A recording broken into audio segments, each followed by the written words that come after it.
بسم اللہ الرحمن الرحیم۔ السلام علیکم۔ حضرت عمر فاروق رضی اللہ تعالی عنہ کے عہد خلافت کا ذکر ہے کہ بصرہ کے نو آباد شہر کے ایک مکان میں ایک صحابی رسول بستر مرگ پر پڑے تھے۔ ان کے چوڑے چکلے ہاڑ اور خد و خال سے ظاہر ہوتا تھا کہ کبھی بڑے وجیح اور قوی الجثہ رہے ہوں گے، لیکن اب بیماری نے انہیں سخت ضعیف اور درماندہ کر دیا تھا۔ تاہم اس حالت میں بھی ان کے چہرے پر عجیب قسم کا جلال تھا اور اس سے نور کی شعاعیں پھوٹ پھوٹ کر نکل رہی تھیں۔ ان صاحب رسول کو اللہ تعالیٰ نے اولاد کثیر سے نواز رکھا تھا، چنانچہ اس وقت ان کے بستر مرگ کے گرد ان کے 32 فرزند جمع تھے اور وہ اکھڑی ہوئی آواز میں ان سے مخاطب ہو کر کہہ رہے تھے، پیارے بیٹو، میں اب تم سے ہمیشہ کے لیے رخصت ہو رہا ہوں، میری باتیں غور سے سنو۔ جب میں مر جاؤں تو اپنے سب سے بڑے بھائی کو اپنا سردار بنانا، اگر چھوٹے کو بنایا تو جو لوگ تم سے ہمسری کا دعویٰ رکھتے ہیں وہ تم پر انگلیاں اٹھائیں گے۔ ہمیشہ اپنے اسلاف کے نقش قدم پر چلنے کی کوشش کرنا، میری موت پر رونے دھونے اور چیخنے چلانے سے اجتناب کرنا، کیونکہ رسول اللہ صلی اللہ علیہ وآلہ وسلم نے ایسا کرنے سے منع فرمایا ہے۔ اپنے مال کی اصلاح اور حفاظت سے غافل نہ ہونا، اس سے شرفاء کی عزت میں اضافہ ہوتا ہے اور کم ظرف لوگوں کا بار احسان نہیں اٹھانا پڑتا۔ اپنے اونٹوں کو نام و نمود کی خاطر بے محل صرف نہ کرنا، لیکن برمحل صرف کرنے میں کبھی دریغ نہ کرنا۔ کم اصلوں میں رشتے ناطے نہ کرنا، ہو سکتا ہے اس سے تمہیں وقتی مسرت حاصل ہو جائے، لیکن اس میں جو نقصانات مضمر ہیں، وقتی مسرت ان کے سامنے کچھ حقیقت نہیں رکھتی۔ اپنے دشمن کی اولاد سے ہوشیار رہنا، کچھ تعجب نہیں کہ وہ اپنے بزرگوں کی طرح دل میں تم سے عناد رکھتی ہو۔ زمانے جاہلیت میں میری قبیلہ بکر بن وائل سے دشمنی رہ چکی ہے، اس لیے میری قبر وہاں بنانا جہاں ان کی دسترس نہ ہو سکے، ورنہ خدشہ ہے کہ وہ جوش انتقام میں میری قبر کھود ڈالیں اور تم اس کا بدلہ لینے کے لیے ان کے خلاف وہ کچھ کر گزرو جو تمہاری آخرت برباد کر ڈالے۔ اتنا کہتے کہتے وہ صاحب رسول تھک گئے اور سانس درست کرنے کے لیے تھوڑی دیر خاموش رہے۔ پھر انہوں نے اپنے کانپتے ہاتھوں سے ایک تیر نکالا اور اسے اپنے بڑے لڑکے کے ہاتھ میں دے کر کہا، اس کو توڑو۔ اس نے فوراً توڑ دیا۔ پھر 2 تیر ایک ساتھ دیے اور کہا، انہیں بھی توڑو۔ اس نے بہت کوشش کی لیکن نہ توڑ سکا۔ دانا باپ اب پھر سارے بیٹوں سے مخاطب ہوئے اور فرمایا، تم نے دیکھا کہ ایک تیر کتنی آسانی سے ٹوٹ گیا، لیکن جب 2 تیر مل گئے تو پوری طاقت صرف کرنے کے باوجود نہ ٹوٹ سکے۔ اگر تم آپس میں پیار محبت اور اتفاق و اتحاد کے ساتھ نہ رہے اور متفرق ہو گئے تو تم میں سے ہر ایک کی مثال ایک تیر جیسی ہوگی جسے ہر شخص توڑ سکے گا، اور اگر تم متحد رہے تو پھر کسی کی مجال نہ ہوگی کہ تمہیں توڑ سکے یا کوئی نقصان پہنچا سکے۔ یاد رکھو، اتحاد میں ہی قوت اور برکت کا راز پنہا ہے۔ اتنا فرما کر ناصح مشفق نے ایک ہچکی لی اور اس کے ساتھ ہی ان کا طائر روح قفس عنصری سے نکل کر عالم بقا کی جانب پرواز کر گیا۔ دم آخر اپنی اولاد کو یہ پرمغز اور زرعی وصیتیں کرنے والے صاحب رسول حضرت قیس بن عاصم عنقری تمیمی رضی اللہ تعالی عنہ تھے۔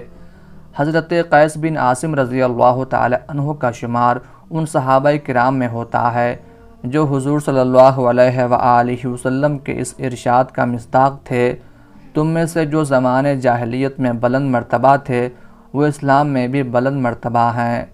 حضرت قیس رضی اللہ تعالی عنہ عرب کے نامور قبیلہ بنو تمیم کی شاخ بنو منقر سے تعلق رکھتے تھے۔ حضرت قیس رضی اللہ تعالی عنہ اپنے قبیلہ بنو منقر کے سردار تھے اور نہایت دولت مند اور روب و دبدبہ کے آدمی تھے۔ ان کی شہسواری، فیاضی اور اصابت رائے کی سارے علاقے میں دھوم مچی ہوئی تھی۔ لوگوں کے باہمی جھگڑے نپٹانے میں انہیں ید طولہ حاصل تھا۔ ان کے قبیلہ کی بکر بن وائل سے قدیمی دشمنی تھی اور اکثر ان سے جنگ و جدال تک نوبت پہنچ جاتی تھی۔ ان لڑائیوں میں قیس رضی اللہ تعالی عنہ ہمیشہ پیش رہتے تھے اور اپنی جنگی چالوں سے دشمن کو زج کر دیتے تھے۔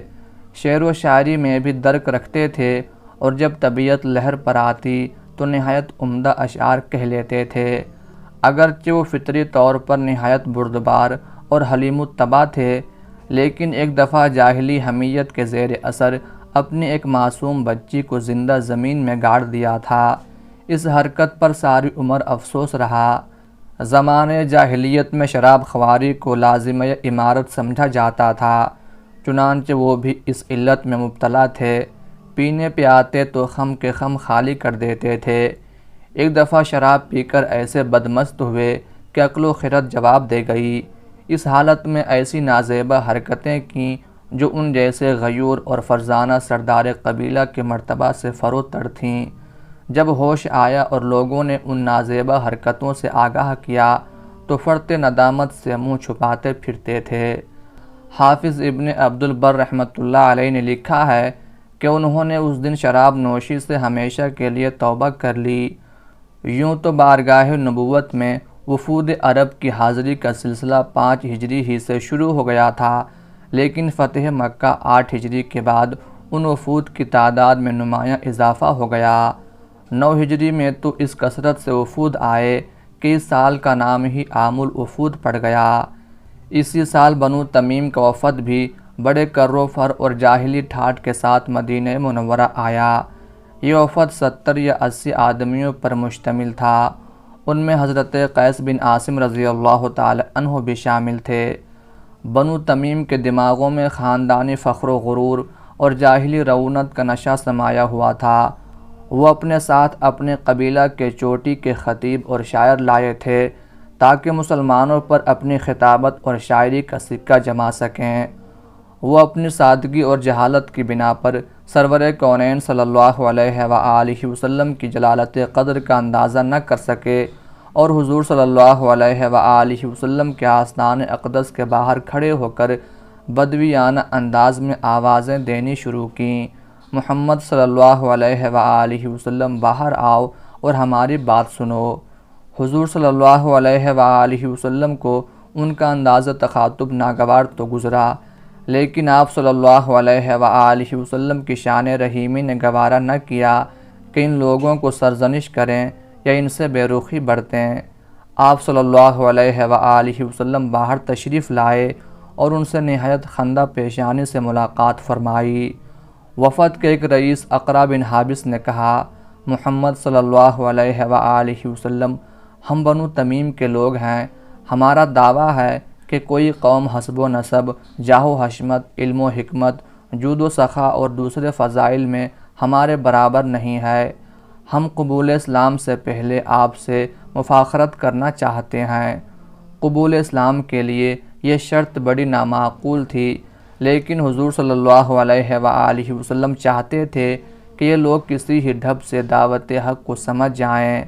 چنانچہ آپ صلی اللہ علیہ وآلہ وسلم نے فرمایا، میں فخاری اور شعر بازی کے لیے مبعوث نہیں ہوا، لیکن اگر تم اسی لیے آئے ہو تو ہم اس سے بھی باہر نہیں ہیں۔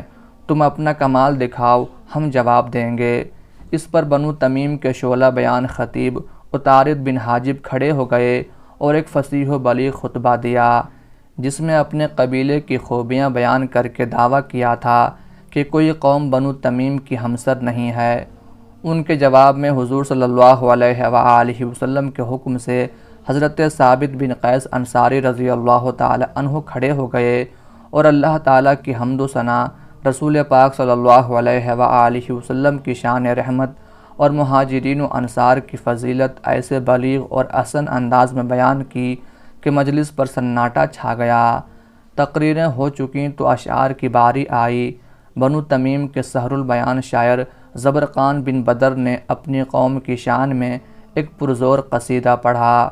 اس میں انہوں نے خود ستائی، تعلی اور نخوت کی انتہا کر دی تھی، تاہم فنی لحاظ سے اس کے بلند پایا ہونے میں کوئی کلام نہ تھا۔ وہ بیٹھے تو حضور صلی اللہ علیہ وآلہ وسلم نے حضرت حسان بن ثابت رضی اللہ تعالی عنہ کو حکم دیا کہ وہ جواب دیں۔ حضرت حسان رضی اللہ تعالی عنہ اقلیم سخن کے بادشاہ تھے۔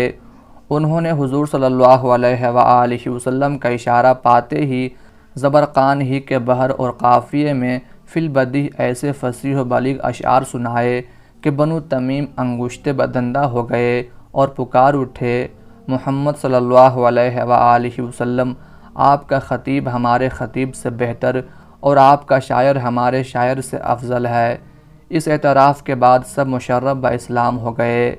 اس موقع پر حضور صلی اللہ علیہ وآلہ وسلم نے حضرت قیس بن عاصم رضی اللہ تعالی عنہ کی طرف اشارہ کر کے فرمایا، یہ صحرا نشینوں کے سردار ہیں۔ حضرت قیس رضی اللہ تعالی عنہ نعمت اسلام سے بہرایاب ہونے کے بعد وقتاً فوقتاً نبی رحمت صلی اللہ علیہ وآلہ وسلم کی خدمت میں حاضر ہوتے تھے اور فیضان نبوی سے سعادت اندوز ہوتے تھے۔ طبیعت میں پہلے ہی حلم تھا، اسلام نے اس وصف کو اور بھی چمکا دیا۔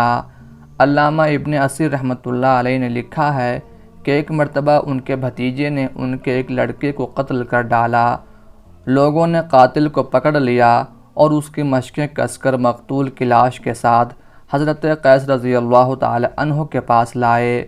انہوں نے کمال درجہ کے صبر و ضبط سے کام لیا اور بھتیجے سے مخاطب ہو کر فرمایا، جان تو نے کتنا برا کام کیا، اپنے مسلمان بھائی کو قتل کر کے اللہ اور اللہ کے رسول کی نافرمانی کی۔